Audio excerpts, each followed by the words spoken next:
पण कधी कधी मुद्दामून जाणून बुजून बाप।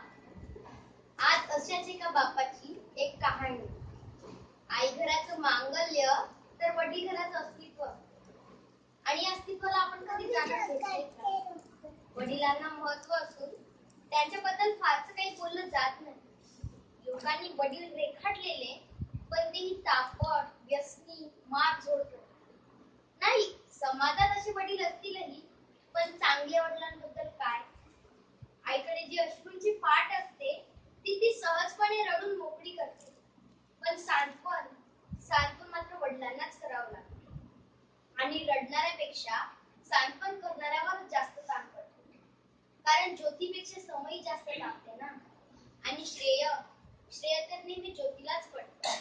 रोजच्या जीवनाची सोय करणारी आई आमच्या लक्षात राहते हो, पण आयुष्याच्या शिदोरीचा सोय करणारा बाप आम्ही किती सहजपणे विसरून जात असतो ना।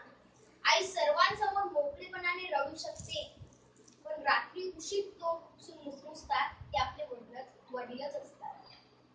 देवकी यशोदेचे कौतुक अवश्य करावे, पण त्याच वेळी शहाजीराजांची ओळख लक्षात घ्या। राम हा कौशल्याचा पुत्र अवश्य होता, पण पुत्र वियोगाने तडफडून मरणारा पिता दशरथच होता।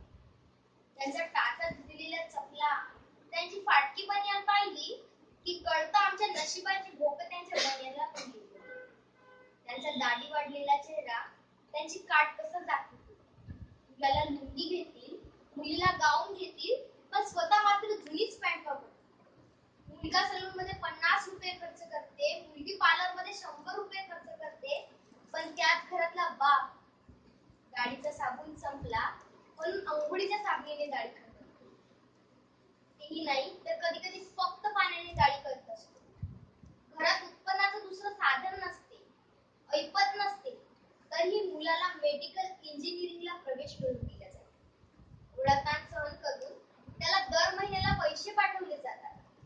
सर्वच नसतील, पण काही मुलं अशी असतात की महिन्याच्या तारखेला पैसे येतात म्हणून मित्रांना परमिट रूम मध्ये पार्ट्या देतात। ज्यांनी पैसे पाठवले त्यांची टिंगल करतात, एकमेकांच्या वडिलांच्या नावाने एकमेकांना हाका मारतात। ज्या घरात वडील आहेत त्या घराकडे कुणीच वाईट नजरेने पाहू शकत नाही, कारण त्या घरातला कर्ता जिवंत असतो। जरी तो काही करीत नसला तरी तो त्या पदावर असतो, घरच्यांचं कर्म भोगत असतो, त्यांना सांभाळत असतो। आई असण्याला किंवा आई होण्याला वडिलांमुळेच अर्थ असतो। चटका बसला, फटका बसला, ठेच लागली की आई ग हाच शब्द बाहेर पडतो। पण हायवेचा रस्ता ओलांडताना मोठे ट्रकने अचानक ब्रेक दाबला की बापरे, कारण छोट्या संकटांना आई चालते हो, पण मोठमोठे वादळ पेटताना फक्त बापच आठवत असतो। लग्नाच्या प्रसंगी अख्खं कुटुंब जातं, पण मैताच्या प्रसंगी फक्त बापालाच जावं लागतं।